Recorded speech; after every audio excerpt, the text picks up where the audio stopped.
Magandang hapon po sa inyong lahat. Ako po si Ching Kitan. Ngayong hapon po, pag-uusapan naman po natin ngayong topic na ito is how to find a good multi-level marketing company. So bago tayo mag-umpisa, pakihanda na rin po ang mga papel at mga lapis or ballpen para mailista niyo po ito. Meron tayong sinasabi dito sa mga multi-level marketing companies na kung maghahanap po kayo ng mga kumpanyang ganito, tatandaan niyo yung prinsipyo ng four-legged horse. Ang ibig po sabihin yan, kung sasakay po tayo sa isang kabayo, kailangan apat po ang paa. Ano po yung apat na paa?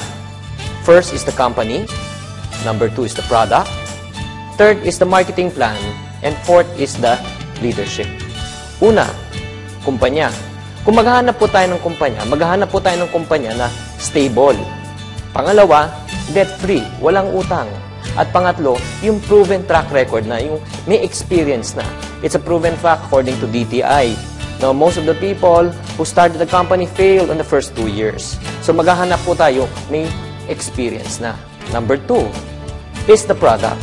Kung maghanap po tayo ng produkto, kailangan yung produkto na ibebenta po natin na naniniwala tayo.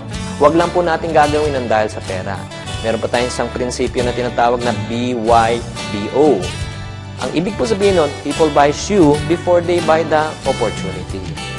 Remember, I will never buy a Ferrari from a Ferrari salesman who drives a Porsche. You got to practice what you preach. And then number 3, we have to look at the marketing plan. The plan must have a minimal startup capital. It must also have a reasonable monthly requirement or quota. Huwag po tayo sasali sa mga kumpanya na napakalaki ng quota, buwan-buwan. Ang hirap pong habulin. It puts a lot of stress.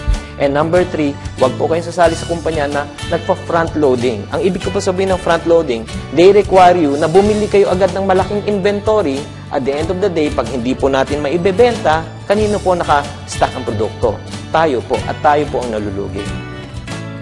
And lastly, maghahanap rin po tayo tungkol sa magandang leadership. When I say leadership, it's people who have the experience, who have the integrity. No? Dapat naintindihan po natin na yung mga nagpapatakbo po ng kumpanya ay dapat may mga dalubhasa na. Alam niyo po nilang ginagawa. Hindi lang po grupo-grupong tao na natuwa at nagsama-sama at nag-invest at nagtayo ng kumpanya. And then yung mga taong niyan, kailangan po may credibility at pinapaniwalaan po natin ang kanilang sinasabi. And finally, you should trust the people that you are working with. The foundation of business is trust, tiwala. Mga kaibigan, pakiusap lang po, kung tayo po ay magnenegosyo, huwag tayong sasali sa isang tao o sa isang negosyo na hindi nyo pinagkakatiwalaan. At yan po ang pinaka-importanting ingredient para tayo ay maging successful sa business. Again, how to find a good multi-level marketing company? Number 1, company, product. Number 3, is marketing plan, and number 4 is leadership. Yan po ang tinatawag nating four-legged